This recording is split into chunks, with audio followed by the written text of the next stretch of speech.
Subscribe कीजिए ध्येय IAS channel को और बेल आइकन को दबाइए लेटेस्ट वीडियो सबसे पहले देखने के लिए।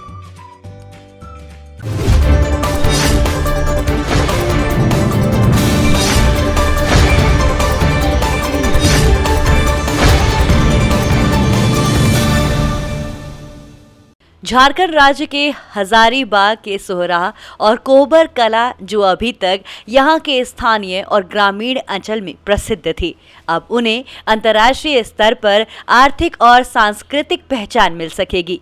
ये पहला मौका होगा जब झारखंड राज्य में किसी कला को पहली बार ज्योग्राफिकल इंडिकेशन यानी जीआई टैग मिला है। सोहराय और कोहबर कला के साथ ही तेल-ई-रुमाल कला को भी जीआई टैग दिया गया है। गौरतलब है कि सोहराय कोहबर के पंजीकरण समय से मात्र 9 महीने 4 दिन में इसे ये टैग हासिल हुआ है। आपको बता दें, हजारीबाग के कलाकार अलका इमाम की ओर से गठित सोहराय महिला विकास सहयोग समिति द्वारा 23 अगस्त 2019 को इसके लिए आवेदन किया गया था। चेन्नई में मौजूद जीआई रजिस्ट्रार ने 12 मई को इसके लिए आदेश पर अपनी मुहर लगा दी। आज के डीएनएस में हम जानेंगे सोहराय और कोहबर कला के बारे में और जानेंगे क्यों दिया गया इसे जीआई टैग। जीआई टैग मिल जाने से सोहराय कला की वास्तविक पहचान को बढ़ावा मिलेगा। इसमें मिट्टी के रंगों का इस्तेमाल होता है।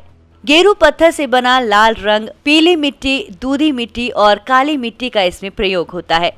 झारखंड के अनेक जिलों में कोहबर एवं सोहराय की समृद्ध परंपरा रही है। कोहबर शब्द 2 शब्दों कोह एवं वर से बना हुआ है। कोह या खो का अर्थ गुफा होता है और बर दूल्हे को कहा जाता है, अतः कोहबर का अर्थ दूल्हे का कमरा है। कोहबर आज भी इसी नाम से प्रचलित है और आज भी कोहबर विहार, मधुबनी, दरभंगा आदि स्थानों पर भव्य रूप से बनाया या लिखा जाता है। गौर से देखें तो आज की कोहबर कला झारखंड में पाई जाने वाली सदियों पुराने गुफा चित्रों का ही आधुनिक रूप है। हजारीबाग की कोहबर चित्रकला को फैलाने का श्रेय यहाँ के आदिवासियों को दिया जाता है। मिट्टी की दीवारों पर बनाए जाने वाला ये चित्रण पूरी तरह से महिलाओं द्वारा किया जाता है। ये चित्रण बहुत ही कलात्मक और इतना स्पष्ट होता है कि पढ़ा जा सकता है। कोहबर के चित्रों का विषय सामान्यतः प्रजनन, स्त्री पुरुष संबंध, जादू टोना होता है, जिनका प्रतिनिधित्व पतियों, पशु पक्षियों, टोने टोटके के ऐसे प्रतीक चिन्हों द्वारा किया जाता है जो वंश वृद्धि के लिए प्रचलित एवं मान्य है, जैसे बांस, हाथी, कछुआ, मछली, मोर, सौंप, कमल या अन्य फूल आदि। इसके अलावा शिव की विभिन्न आकृतियों और मानव आकृतियों का प्रयोग भी होता है। ये चित्र घर की बाहरी अथवा भीतरी दीवारों पर पूरे आकार में अंकित किए जाते हैं। कोहबर चित्र बनाने की 2 शैलियां प्रचलित हैं। मिट्टी की दीवारों पर पृष्ठभूमि तैयार करने के लिए काली मिट्टी का लेप हाथ से या झाड़ू से किया जाता है। सूख जाने पर उसके ऊपर सफेद मिट्टी का लेप चढ़ाया जाता है। इस गीली मिट्टी पर ही बांस या प्लास्टिक के कंघे से तरह तरह की आकृतियां इस तरह बनाई जाती हैं कि ऊपर की सफेद मिट्टी हट जाती है और नीचे की काली मिट्टी में आकृतियां स्पष्ट हो जाती हैं।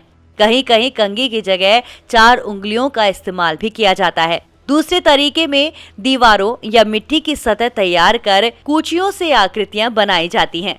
आकृतियों में सामान्यतः सफेद, गेरू वाला, पीला, हरा आदि रंग का प्रयोग होता है। हजारीबाग जिले के जोरकाट, इसको, श्रेया, सहेदा, डेटरिगे, खराटी, राहम आदि गांवों में कोहबर चित्रांकन सदियों से होता आ रहा है।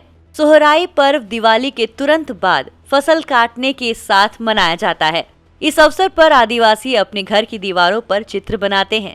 सोहराय के दिन गांव के लोग पशुओं को सुबह जंगल की ओर ले जाते हैं एवं अपराह्न में उनका अपने द्वार पर स्वागत करते हैं। इस क्रम में वो अपने घर के द्वार पर अरिपन का चित्रण करते हैं।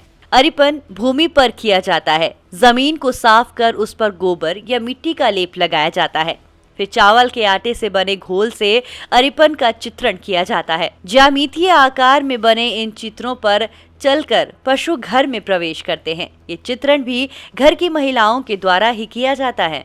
इन लोक कलाओं की शिक्षा हर बेटी अपने माँ या घर की अन्य वरिष्ठ महिलाओं से पाती है। सोहराय चित्रों में दीवारों की पृष्ठभूमि मिट्टी के मूल रंग की होती है। उस पर कत्थई राल, गोद, और काले रंगों से आकृतियां बनाई जाती हैं। कोहबर या सोहराई चित्र विभिन्न आदिवासी समूह या उपजाति के अनुसार अलग अलग होते हैं। सोहराई और कोहबर कला की लोकप्रियता के बारे में इससे अंदाजा लगाया जा सकता है कि 2015 में मन की बात कार्यक्रम के दौरान प्रधानमंत्री नरेंद्र मोदी ने इस कला का उल्लेख किया था। जीआई टैग मिलने के बाद ये कला दुनिया के कोने कोने में जानी जाएगी। इसके साथ ही इसकी लोकप्रियता बढ़ने के साथ ही इसके स्थानीय कारीगरों को भी देश विदेश में पहचान मिलेगी और इनके द्वारा बनाए गए चित्रों का सही मूल्य भी इन्हें मिल पाएगा।